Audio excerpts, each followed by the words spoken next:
Сайн байцгаана уу? Өнөөдрийн хичээлээр бид нэр үгийн олонтоо болон түүний хэрэглээний тухай үзэх болно. Хоёр дахь шинэ үгсийн жагсаалт бэлэн болсон байгаа. Эдгээр үгсээр тун удахгүй өгүүлбэр зохиож шууд хэрэглээнд оруулах болно.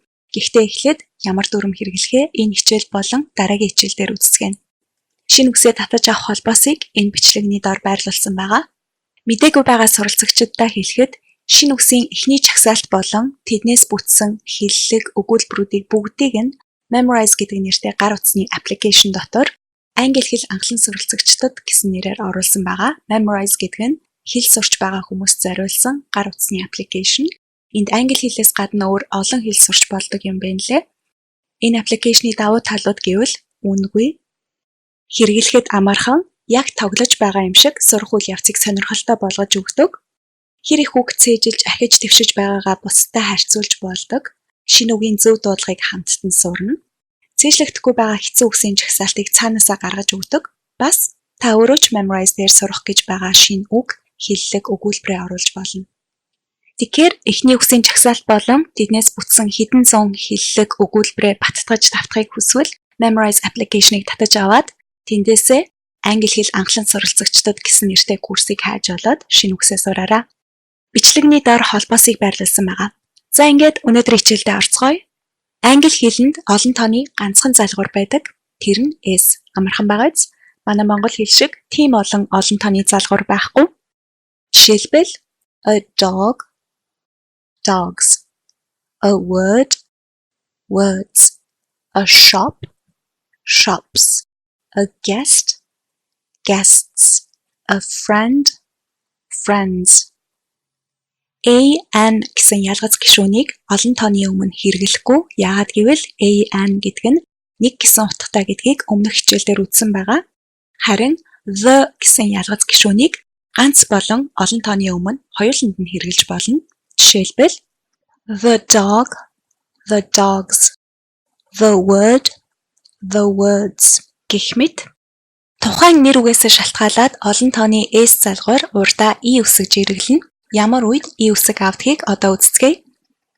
Хэрвээ нэр үг эдгээр үсгийн нийлэмлэр төгссөн байвал ES залгуур авна. Бас дуудахдаа is биш is гэд Z үсгээр дуудагдана. Зүгийн шиг. Жишээлбэл buses, lenses, boxes, taxes, wishes, brushes, branches, beaches, glasses, addresses, watches, matches. Зарим өв төгсгөлтэй үгнүүд бас ES залгуур авдаг. Жишээлбэл potatoes, tomatoes, heroes, echoes гэх мэт. Гэхдээ бүх өв үсгээр төгссөн нэр үгс урдаа I үсгэж хэрэглэхгүй. Зарим нь шууд S залгуур авдаг. Жишээлбэл photos, zoos, pianos гэх мэт. Хэрвээ нэр үг Y үсгээр төгссөн байвал олонтоо болохдоо Y үсэг нь IE болж хувираад S залгуур авна. Жишээлбэл countries, cities, stories, memories, families гэх мэт. Харин Y үсэг нь урдаа их шигтэй бол шууд S залгуур авдаг. Жишээлбэл boys, days, keys, toys, monkeys гэх мэт. Хэрвээ нэр үг F болон FE үсгээр төгссөн байх юм бол эдгээр үсэг нь VE болж хувираад S залгуур авна. Жишээлбэл life, lives, wife, wives, leaf, leaves, shelf, shelves, scarf, scarves. Энэ дүрмэнд бас гажилт бий. Бүх F болон FE үсгээр төгссөн үгс VE болж хувирахгүй. Зарим нь шууд S залгуур авдаг. Жишээлбэл roofs, proofs, safes, staffs, chefs гэх мэт. Тэгэхээр ихэнх англи нэр үг олон тоо болохдоо ES залгуур авдаг. Харин энэ дүрмийг зөрчдөг цөөхөн хідэн үгс байдаг. Зарим нэр үг олон тоо болохдоо үгэн доторх эгшгээ өөрчилдөг. Жишээлбэл a man, men, Дуудлагыг анхаараарай. Нэг эрэгтэй гэхийг a man гэд урт айгаар дуудаж байхад эрэгтэйчүүд гэхийг man гэд богино эгээр дууддаг. Woman, women. Энд бас дуудлагыг анхаараарай. Эмэгтэйчүүд гэхийг women гэж дуудана. Tooth, teeth. Foot, feet. Тэгэхээр эдгээр үгс олонтаа болохдоо үгэн доторх эгшгээ сойлоод дуудлагаа өөрчилсөн байна. Зарим нэр үгс олонтаа болохдоо ганц таанаасаа огт өөр болж хувирдаг. Жишээлбэл person, people, mouse, mice. Дөрмийн бусаар хувирдаг бас нэг түгээмэл үг бол хүүхэд. Хүүхэд гэхийг англиар child гэдэг. Олон тоон дээр хүүхдүүд гэхийг children. Дуудлагыг анхаараарай. Ганц тоон дээр child гэд I-аар дууддаг байхад олон тоон дээр children гэд E-гээр дуудана. Ox, oxen. Зарим нэр үгийн олонтоо ганц тоотойгоо яг адилхан байдаг. Олон тоо болохдоо хувирдаггүй гэсэн үг. Жишээлбэл sheep, sheep. Deer, deer. Dice, dice.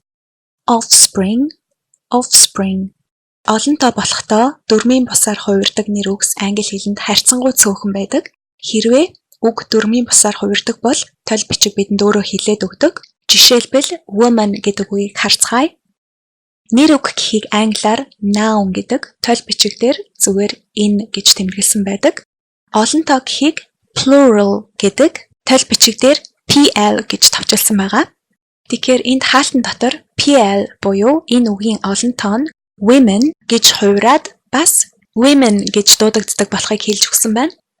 Мөн нэг эмэгтэй, хоёр эмэгтэй, гурван эмэгтэй гэд тоолж болдог учраас энэ үг бол countable тоологддог нэр үг гэсэн үг. Харин тоологддгүй нэр үгсийг нь uncountable гэж нэрлэдэг.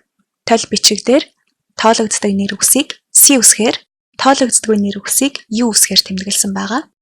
Тоологддгүй нэр үгсэнд олон тоо гэж байхгүй. Яагаад гэвэл ийм үгсийг тоолж болохгүй. Жишээлбэл air, water, tea, time, weather, rain, news, music, knowledge гэх мэт. Зарим нэр үгэнд ганц тоо гэж байдаггүй. Учир нь англи хүний сэтгэлгээгээр бол тэд нар дандаа хосоороо байдаг учраас жишээ нь trousers, jeans, shorts, glasses, scissors. Харин зарим нэр үгс утгаасаа хамаарат тоологддогч байж болно, эсвэл тоологддоггүйч байж болно. Тэгэхээр countable, uncountable хоёулаа байж болно гэсэн үг. Жишээ нь glass гэдэг үг шилэн эдлэл, шил гэд юмны материал гэсэн утгаараа орж байвал тоологдохгүй, харин стакан гэдэг утгаараа хэрэглэгдэж байвал тоологддог. Жишээ өгүүлбэр The glass was broken. There are 2 glasses on the table. Яг үүнтэй адилхан room гэдэг үг хэрвээ юм байрлуулах хоосон орон зай гэдэг утгаараа орж байвал тоологдохгүй. Харин өрөө тасалгаа гэдэг утгаараа орж байвал нэг өрөө, хоёр өрөө гэд тоолж болно. Жишээ өгүүлбэр Our house has 5 rooms. There's no room for my shoes.